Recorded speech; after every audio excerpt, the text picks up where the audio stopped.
ଯାଇଥିଲୁ ବାଲେଶ୍ୱର। ବାଲେଶ୍ୱରରେ ବଢ଼ିଆ ଜାଗା, ବଢ଼ିଆ ପ୍ଲେସ୍।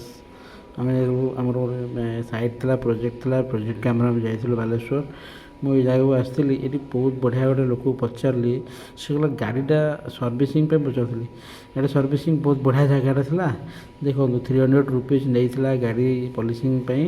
ଆଉ ଏଇଟା ହେଉଛି ବାଲେଶ୍ୱରର ନେଚର୍ ଲୁକ୍। ଆମେ ବହୁତ ଥଣ୍ଡା ହେଉଥିଲା ରାତିରେ, ବହୁତ ଥଣ୍ଡା ଶୀତ ମାଡ଼ ଖାଇକି ଯାଇଥିଲୁ ବାଲେଶ୍ୱର। ତାପରଦିନ ସକାଳୁ ସକାଳୁ ପହଞ୍ଚିଥିଲୁ ବାଲେଶ୍ୱର ଏଇ ଜାଗାରେ।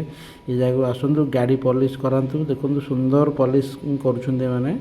ଏଠି ମୁଁ ସେ ଜାଗାକୁ ନେଇ ଆସିଲି। ଦେଖନ୍ତୁ ଜାଗାଟା, ଏ ଜାଗାରେ ମୋ ଗାଡ଼ିଟି ସର୍ଭିସିଂ ହେବ।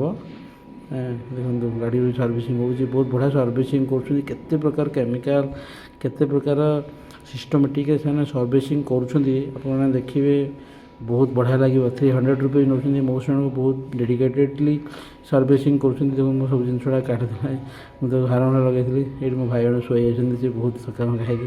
ଦେଖନ୍ତୁ ୱାର୍କ ପ୍ଲେସ୍ଟା ଦେଖନ୍ତୁ, ବହୁତ ବଢ଼ିଆ ହେଇଛି ୱାର୍କ ପ୍ଲେସ୍ଟା। ବାଲେଶ୍ୱର ବସ୍ ଷ୍ଟାଣ୍ଡ, ରେମୁଣା ଯିବା ବାଟରେ ବସ୍ ଷ୍ଟାଣ୍ଡ ସାଇଡ଼୍ରେ ଗୋଟେ ଗଳି ଜାଗା, ଏଇ ଜାଗାଟା। ଏଇ ଜାଗାକୁ ଆସନ୍ତୁ, ଦେଖନ୍ତୁ ଏଇ ଗଳି ଜାଗାରେ, ଏଇ ଗଳି ଜାଗାରେ ସେ ସର୍ଭିସିଂ ସେଣ୍ଟରଟା ହେଉଛି। ବହୁତ ବଢ଼ିଆ ଲୋକେସନ୍ ଅଛି, ନେଚର୍ସ ଅଛି, ବହୁତ ବଢ଼ିଆ ଜାଗା ଇଏ। ଦେଖନ୍ତୁ ବାଲେଶ୍ୱର ଏଇ ଜାଗାରେ ରେମୁଣା, ଏଇଠୁ ଆପଣ ଡାହାଣ ପଟେ ଏଇ ସର୍ଭିସ୍ ସେଣ୍ଟରଟା।